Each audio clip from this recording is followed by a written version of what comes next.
The year is 2020. A virus is killing thousands. Protests rage on, and a fucking gender reveal party burnt down California and Oregon. To top this shit cake with an eyeball, there's now a literal disinformation cult going around. Welcome to the weird, wacky world of Q-anon. What is Q-anon? The innocent and pure amongst you may ask.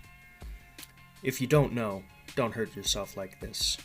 But Q-anon is a far-right conspiracy theory that alleges the powerful and elite all work in and run a global satanic pedophilia ring, with dark rituals that make them immortal, dark magics that make them unstoppable, and only one man dares to stand against them: Donald J. Trump. Sounds utterly ridiculous, I know, but according to internet data from Facebook alone, millions of people followed this, which is not good. How did this start? The internet is a beautiful place, sometimes. All of humanity within your hands, all our knowledge, our hopes, our bitter resentments, right there. But that is also the worst part of the internet: humanity. The internet is a social experiment gone wrong. Millions of people in forums with no face, no repercussions should they do something wrong, unless it breaks a law so terribly the FBI gets your ass. Don't get me wrong, I love the internet, but fuck, man. Q-anon is the product of man with no repercussions. The birth of years of misinformation slowly creeping into the minds of conservatives and exploded into mainstream popularity by a magical connection with every other being who has a device. Q-anon takes popular conspiracies and unites them under a banner. That's why it became so popular. In the 80s, if you put a Jews run the world man and a CIA killed JFK man in a room together, they'd kill each other. But now they just recite "where we go as one, we go as all." In 2017, a /poll post called "The Calm Before the Storm" was made by a Q-anon. The Q represents the poster's supposed clearance level. They claimed that many people were going to be arrested, charged, and even executed for being cannibalistic pedophiles. They believed this storm would bring about a violent takeover of the government by the US military, and this would bring about salvation by Christ and a utopia being brought upon this world. Q supposedly documents the president's battles with the cabal, and supposedly there's an entire war going on completely behind the scenes, with no one but the soldiers and the higher-ups knowing. But where did that start? Let's take it back to 2016, a simpler time, when the world wasn't a fucking Onion article. A conspiracy rose then too: Pizzagate, a theory that alleged that there were pedo networks connected to pizza stores throughout New York that Hillary Clinton and the DNC were running. Whack. So how does a disinformation cult, and yes, it is a cult and I will touch on that later, come to such massive power? Let's take a look back at the last 3 decades of conservative media. Fox News, Rush Limbaugh, and Alex Jones, all of them did these 3 things: made biased and or outrightly false claims publicly, used purposefully fear-mongering tactics on their viewers about groups like atheists, Muslims, and Democrats, told their viewers for years that listening to anyone but them means listening to lies. Then, throughout the 2010s, we see platforms begin to crack down.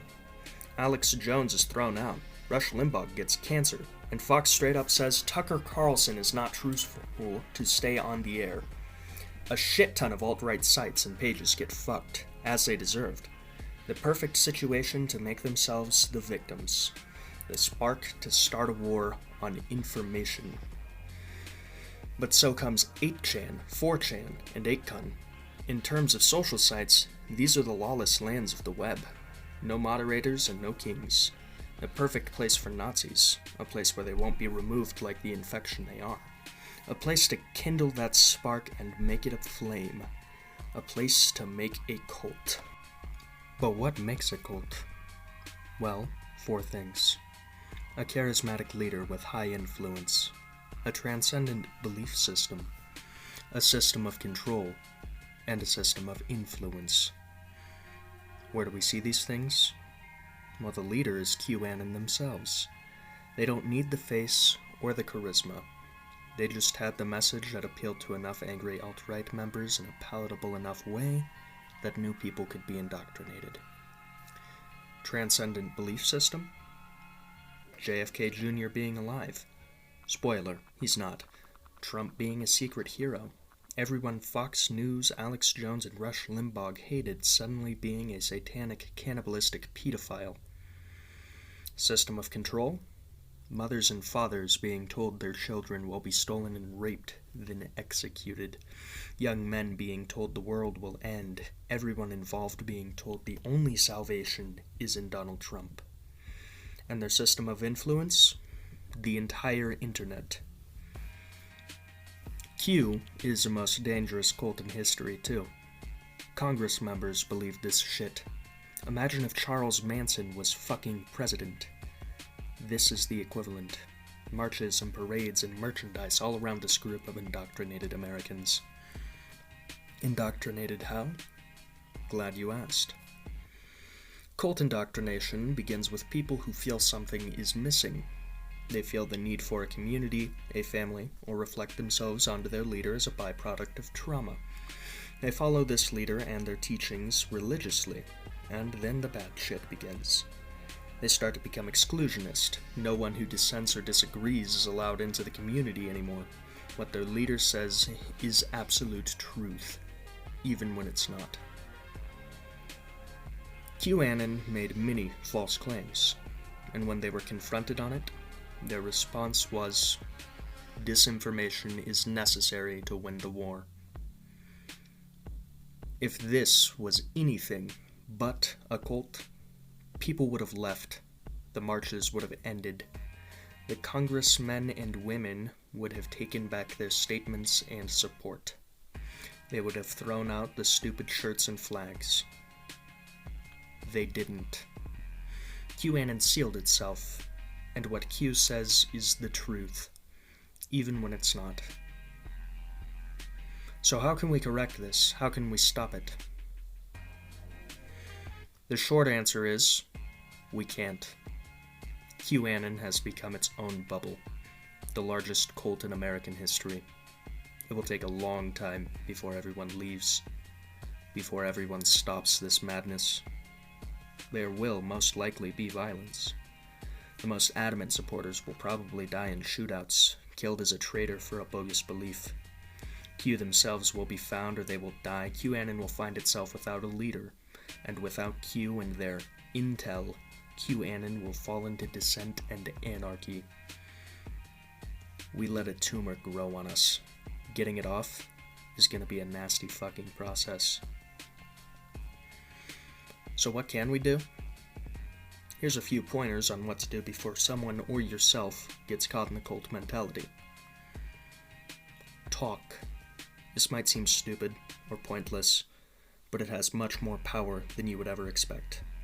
A word, and I mean a single word, can change your life.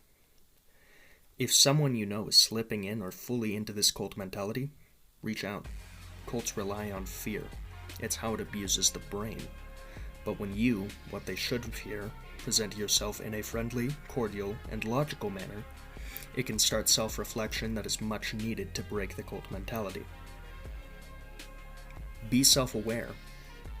Be aware of where you spend your time online and who you spend your time with in person. Both of these things have far more impact than anyone ever expects. Do research to make sure you have a reasonable understanding of your political, religious, and social ideals, who else follows them, and know when to draw a line morally. Keeping yourself away from cult mentalities is the best way to make sure you can help others. Do research. Look, Chief, it's kind of your civic duty. And everyone's been caught slacking. That's why we're in this fucking mess in the first place. You know your beliefs, but do you ever take the time to know and learn the other side's beliefs? You don't have to like it. You don't have to respect it. But by staying ignorant, you let the tumor get bigger.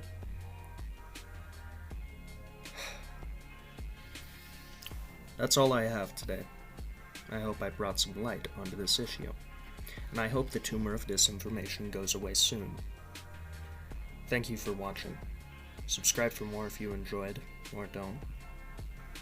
Memento Mori.